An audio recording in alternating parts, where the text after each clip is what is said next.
foli ni wala ɲuman dɔn bɛ kɛ ka ɲɛsin filɛba cɛman ani musoman bɛɛ lajɛlen ma denmisɛn fara maakɔrɔ kan an b'a fɔ aw ye aw danse Tarawele Baki tuma mɔden Fiza ani Kalu koroko t'i la na laturuden dɔ d'i ma ko ni ba fara ba kɔ masa ni ba jara Turamagan tigɛ danka da sera Simbo de ma muru sɔnna Bama Turamagan mi ban tama sɔnna Bama Turamagan mi ban Turamagan ka fugariya kama u ye dugu kelen cɛ a nɔfɛ musoko kama bon sisan kɛlɛ kuma fɛn fɛn fɔra bɛɛ laseginna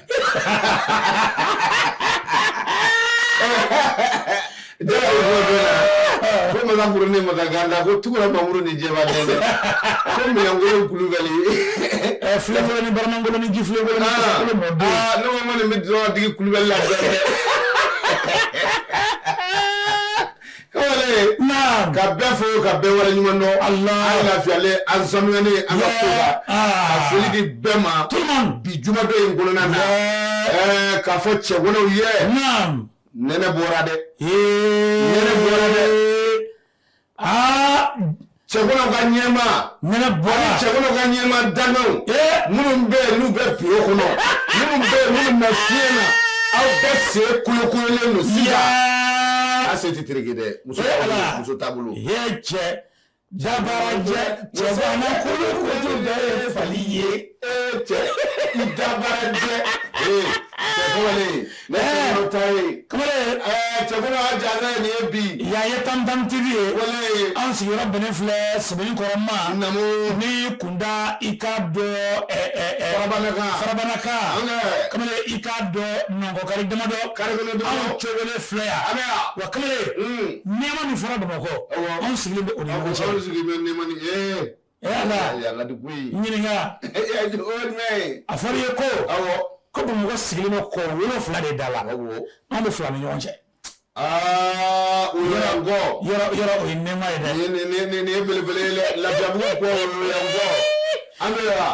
ala an filɛ an bɛ Yɔrɔyangɔ b'an ɲɛfɛ Farakɔba b'an kɔfɛ donc n ka cɛ i kunkolo ka ɲi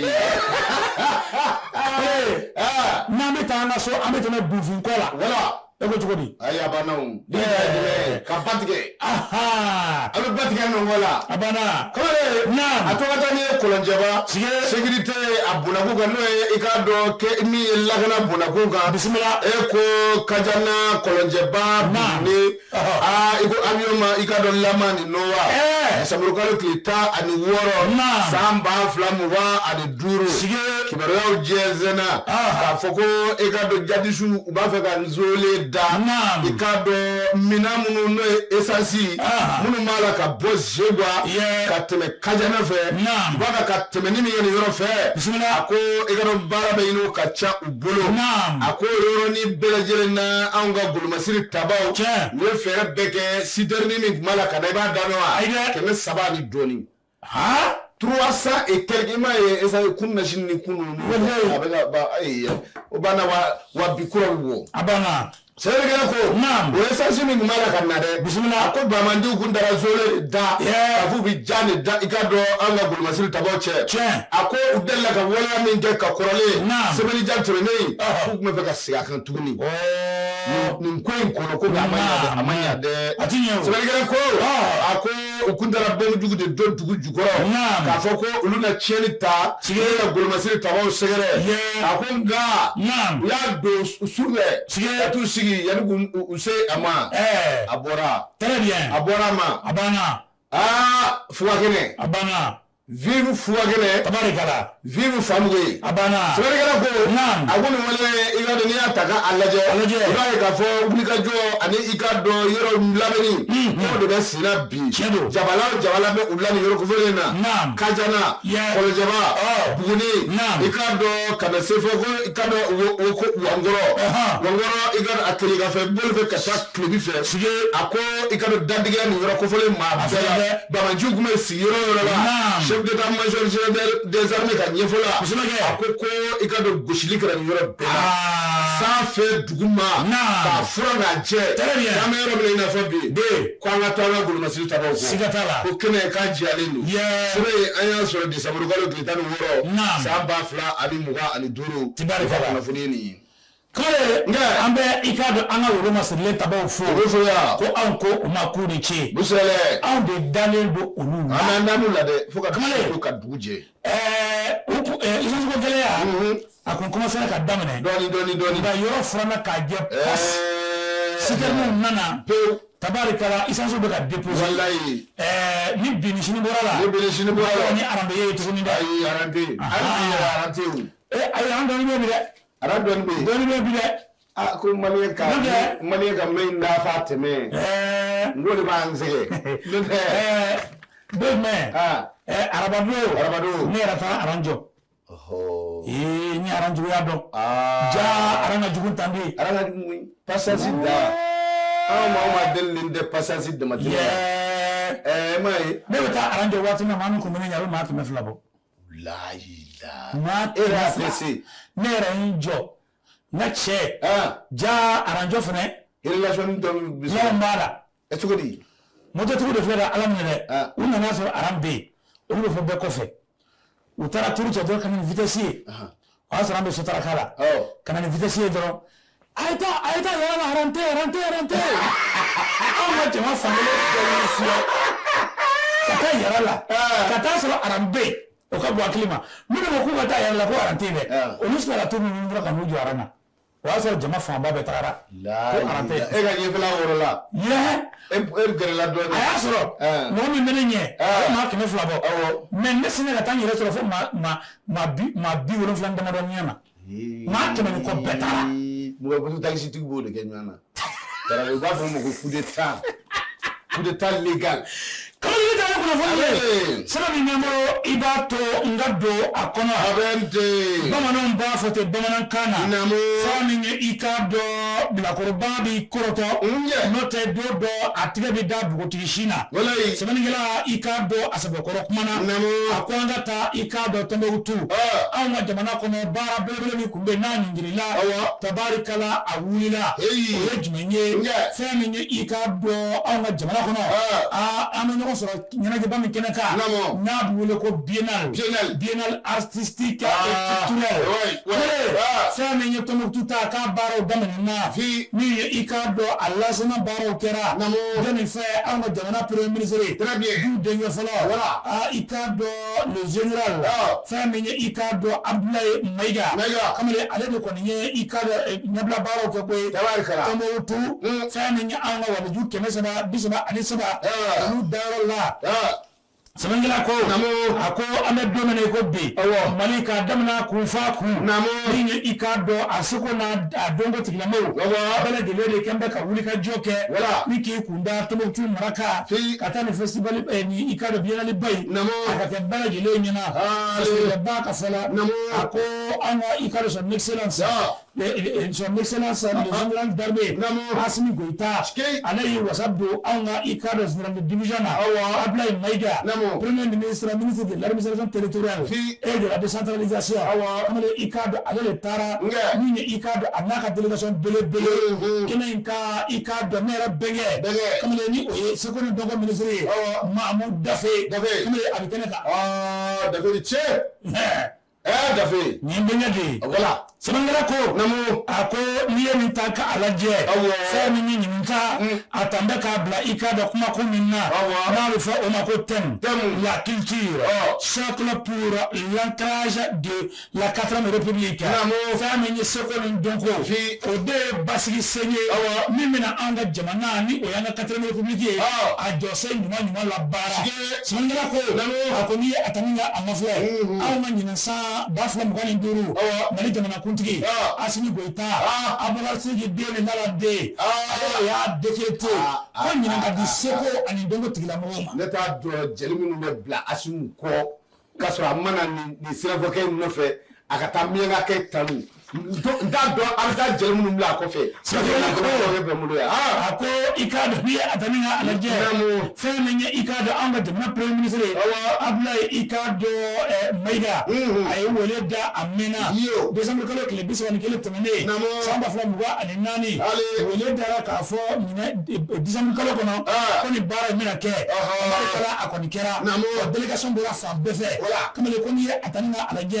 a ka jɛkuluba min bɛ yen n'a bɛ wele ko Confédération des États du Sahel AES comme le ikado amaro okundi kanaka wala sa ni ko ban kana fa ko sabila ko ko ni atamina alaje anga gouvernement matana comme le ikado okundi kanaka wa ko ta bane ko il bien le sous haute sécurité voilà ya koni do sabati lebo 100% anga be nugamu be kurani gerefe ko firifiri ni bitota ulu kunai ka ulu futota ko de kata odiso ona wo de damna de tene akoni atamina alaje ni ko ni denal tomato ka dailen baro kera alhamdulillah basma bola ko ni ala sona akoto bisina premier ministre anaka delegation ba keneka wadu dona jamana kuntigi tola nu dona sebenye balaka ke dunuga ke sebuga ga baraka ke bono ga dunuga ke flaw ga dunuga ke Sinabo ga balani ga ke yala ga balani ga he anta tuma mala go ne be akonondi anta la klindi la klindi wala amere ngoro go ka fol segoli dongo ka yirwa mamu me igaro ubu be ga dula nugo bo ula dozo be keneka abere be keneka yi kontrone sanatigi no furugora ka do ditu bala sabal di bala ngam no ngon tati set la jadi zug no yugbe ya fama deze tundun tarabiu kan nga hali ni ango belgu utiki du ke e ba foka fo ne tip ma ma kili gote furuba kuma de du nango utiki hali nango utike malla mi diese tundu blawla mais ko be ko kono ni wala ko rebe ebe ya ba ko be ko be kana baba na ngoto ako igado mo blagi so masere ya dote unafuni igado ka boga bitali mingera igado mi arabado de samrukalo kilitaro wulula samba fla ani mugani duru ego koni make bomogoya wa mamu dume igado nuku weleledu bulu masiri tabaw ka kiriblo fe ego ko umamina ga datu sige ako igado communiqué do kera communiqué numéro igado 77 ako communiqué ngara utikalo samba flata ani samba bla mugani duru aketa adu wolongula ikado utikalo kono na ira la gafo angati daila lelo mado kunga namu numbe ni sirakeme ula ikado mi yekuleta wosirafe ako communiqué blara ninga o mado tofo ebe odowa sebu keita Mamadou di Chagoro Jara Mohamed Ouattara Amadou ikado Buba Kulubali Sungalo Diop Baba Damele Nema Sayara Abbas Damele Seku Amadou Fane Seku Amadou Fane Seku Amadou Fane ukasegu parce que ne ngene to Seku ko de bi Sénégal ko ako Amadou Keita magasi igado Dungara ako Bagari Karakojo Morasirbe Yakuba ikaro kojo ako nunu kuwafunia kumfole lo kafo ko nunu ngako kwa binyeini amasoro nyeini manga nyejuka kuna kiwarada mokluga bismillah datugurade mina na kudatu abana Sénégal ko Sénégal ko fe ako igaro jagulu do be ko association de malfaiteurs ako umina kute dore tant d'emploi illégal de la forme d'armée umina na mina otado oyekude tango de mai min fora nukume ubarala umina na ka sababu yake uye ka fo ikado uye jamana java uye gouvernement java udona igado sharia mimbe na tibesira mai akore kera sababu ningu mina ro ga nyefola aboni makele na feve igado ni ube mo halile jigi ka fo nunu ko be ga igado jamana yugu no ka kure tango blasinga ako umina le ula a ko ka kibaruya da jamanadenw tulo kan halisa olu kɔni ka wulikajɔ tɛna ban a ko la u b'a ko kɛ bonya ni karama kɔnɔ walasa jiginna yɔrɔ fɛn fɛn bɛ yen bɛɛ bɛ bɔ yen i ka dɔn ka u bila sariya kɔnɔna na sɛbɛn an y'a sɔrɔ i ka dɔn sɛbɛnfura min kɔnɔ u ye malijɛti ka sɛbɛn ye k'a di sɔgɔmada in na bɔlu dun malijɛta an bɛ foli di a ma a bɛ fo yan Sanu Tarawele an b'i fo n'i bɔra kiriko la a to n ka don kiriko la fɛn min ye i k'a dɔn an ka kunnafoni gafe min bɛ yen kamalen ni a bɛ wele ko Mali Emergence kamalen a sɛbɛkɔrɔ kuma na a ko tarata tɛmɛnen kamalen i k'a dɔn bɛɛ lajɛlen fana ko hakili bɛ kumakan kelen na o ye mun ye an ka jamana kɔnɔ chroniqueur-ba min bɛ yen n'a bɛ wele ko Mamadu Yusufu Bakele alias Arasi Baci ani i k'a dɔn Rukiya Dumbuya a ka diya Tata Rose Poivre bɛɛ lajɛlen k'u sigi bɛ n'a ye kamalen k'u bɛna bila u bɛ taa so bari u ka kiiri kɛra a jaabi kun ye tarata don ye kamalen i k'a dɔn u ka kiiri kamalen ko jaabi ma bɔ tuguni k'a fɔra ko ka taa n'u ye kiiri wɛrɛ la ko ka taa n'a ye kiiri wɛrɛ la dɛ sɛbɛnnikɛla ko a ko an ka jamana kɔnɔ sigi min bɛ kɛ n'a bɛ wele ko cour d'assises e ko ninnu ka i ka kiiri ma bila o bolo kan wa k'a sababu kɛ fɛn jumɛn ye kamalen an bɛ don min na i ko bi i k'a dɔn u nana fɛn min na kamalen o dɔ ye jumɛn ye ko atteinte au crédit de l'État kamalen association des malfaiteurs kamalen ani ko i k'a dɔn u ye nkalon na kiiri tigilamaw la kamalen i k'a dɔn u minɛ ko filɛ nin ye ko ye sɛbɛnnikɛla ko a ko bɛɛ lajɛlen ko sigin bɛ ka don min kɔnɔ ko a kɔni ye maaw dabali ba bari maa caman ko hakili la k'a fɔ u ye min kɛ kaso la nin ye ni dɔnnibere kɛra u laban na taa u yɛrɛ sɔrɔ u ka denbaya la hɛrɛ ani baden la nka kamalen k'a kɛra o contraire de ye ko cour d'assises bɛ ka na k'a fɔra k'u ka dossier bila ka taga yen k'u kan ka kiiri o de la ko i k'a dɔn n'o de kɛra ko kiiri bɛ jɛya faseke date ma fɔ la fɔlɔ dɛ n'o date dɔn dɛ o date ma di fɔlɔ ne kɔni t'o date dɔn ne bɛ fili kɔrɔfɔla ka da ɲɛ kuma ɲɛna an b'i fo ka dugawu kɛ ala ka nin ko kuncɛ mun kɛra ayi foyi ma kɛ foyi den kelen de ma kɛ nka maa ɲini transition fɛ mɔgɔ minnu bɛ yen n'u bɛ kaso la a y'u wele a ka n'u sigi a ka kuma n'u ye jamana jɔlen ŋaniya b'a dɔw kɔnɔ dɛ jamana tali ŋaniya bɛ caman kɔnɔ dɛ n'an y'u bila kɔfɛ nin cogo la o ye firisire a y'u wele u ka na an ka jɛ an ka sigi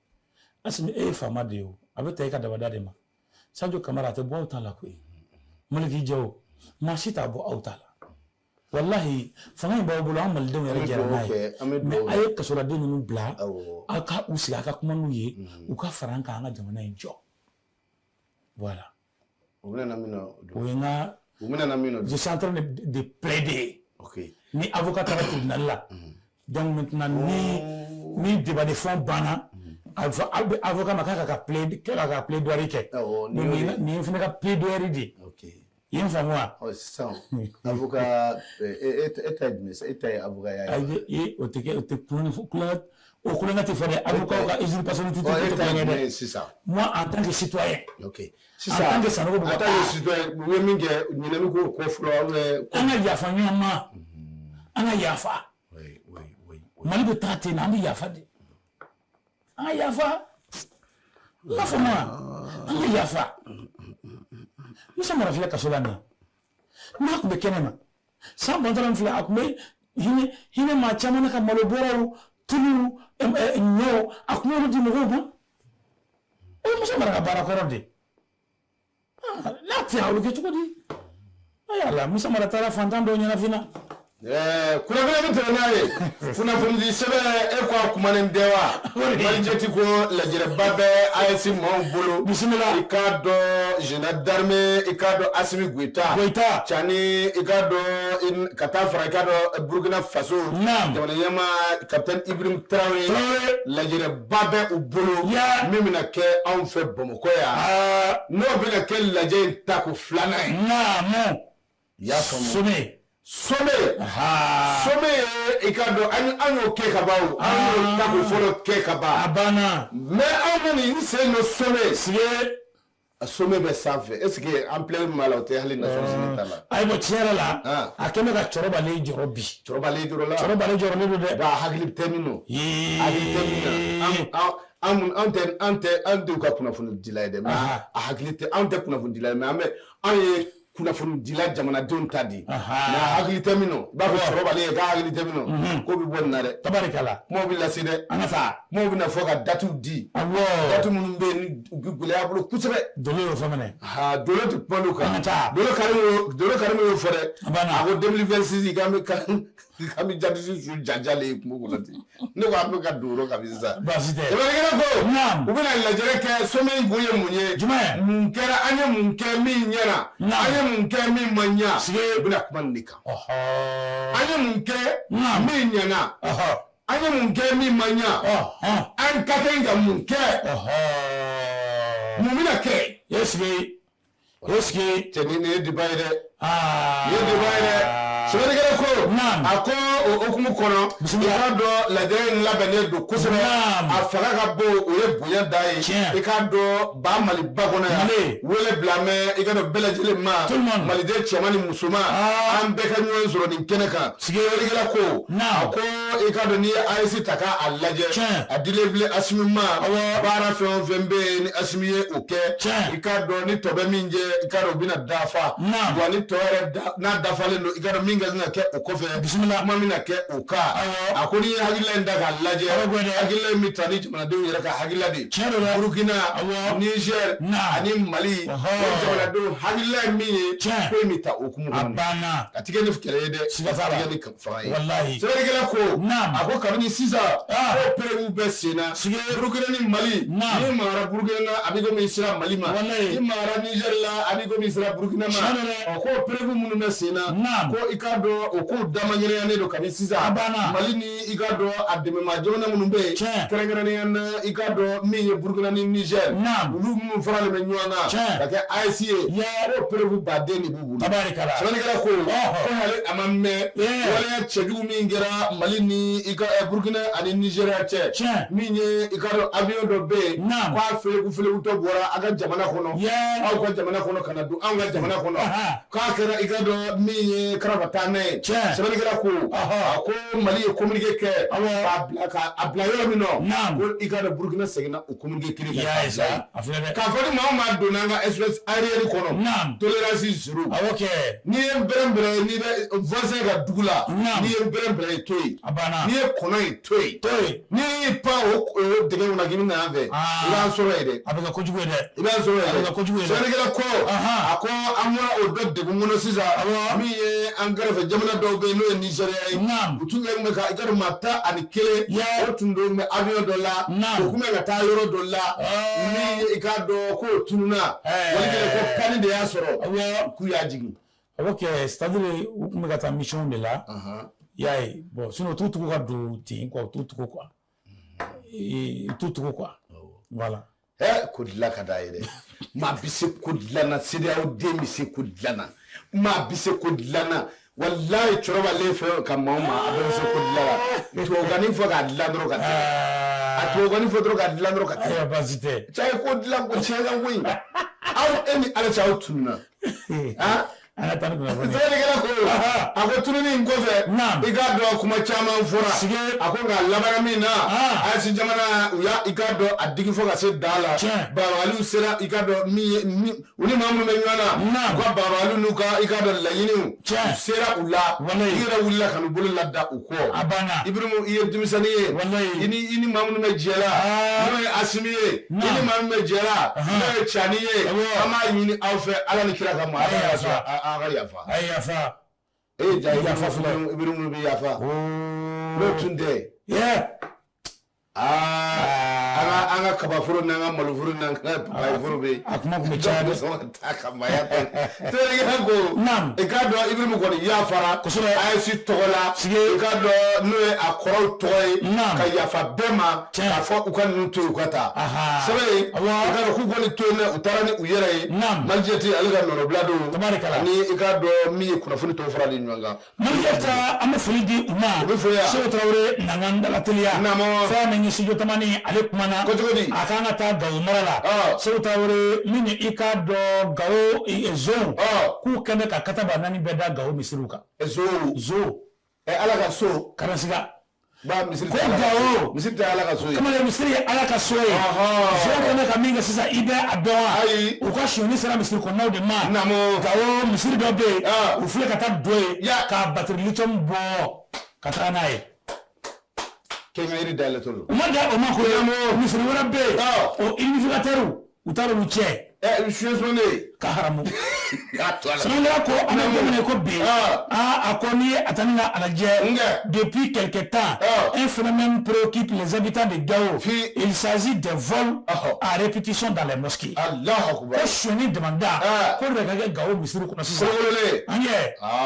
batterie unificateur wa hali misiri kɛsu an ye ala ka wari bilalen o de wari min bɛ bila ko k'a di ala ma ko hali zo bɛ ka taa n'o fana ye i b'a sɔrɔ zo sera zo bɛ ka taa n'o fana ye zo ta ye ale sena ka teli a bɛ taa di ala ma joona yanni maa ka se kamalen waati sera waati sera an bɛ zo a ye nin labila il paraît k'a bɛ ka don misiri kɔnɔ sisan ka mɔgɔ ka bɔ a ma tɛmɛ ne b'a dɔn a bɛ tapi ta siga t'a la tapi ta bɛ don a la walahi n'a taara maga alimami min ka tapi la o man ɲi dɛ a ye alimami ka tapi bɔ a la dɛ kawale k'a fɔ i ka dɔn kanubaw ye waati sera ka foli kɛ ka ɲɛsin jamana kɔfɛmɔgɔw ma Amérique Espagne Allemagne Russie Côte d'Ivoire an bɛ dugawu kɛ ala ka an kɔni bɛ bi ta in bila mɛ n diminen don n tɔɔrɔlen don i kɔrɔ ne kɔrɔ wa awɔ munna min ɲininka Sanogo i jaabi i ka bazin ɲɛna tigɛdigɛni ɲɛna i b'a fɔ ko Sanogo ka bazin ɲɛna Sanogo bazin ko in a ɲɛna très bien mais bon ala barika awɔ kira barika Sitafa Jaraden barika Gambacili den barika Lassini Jara association des jeunes premiers du Mali la are de pari ayi gati ayi ngate de no tigɛdigɛni in kɛra bɛɛ ye i ka tigɛdigɛni ni lasita bɛɛ ye kelen ye sɛnpɛrɛ ko ma a ko yan décembre ka ban ko dɔ bɛ kɛ n'a ma jija a bɛ datugu dɛ a bɛ datugu dɛ ayi a tɛ datugu a kana to a datugu cɛw da dɛ k'a sɔrɔ i ma dɔn dɛ Kamalen an bɛ foli d'a ma a foli kɛ ka dugawu kɛ ala ka waati wɛrɛ y'a ma ya rabbi wa salam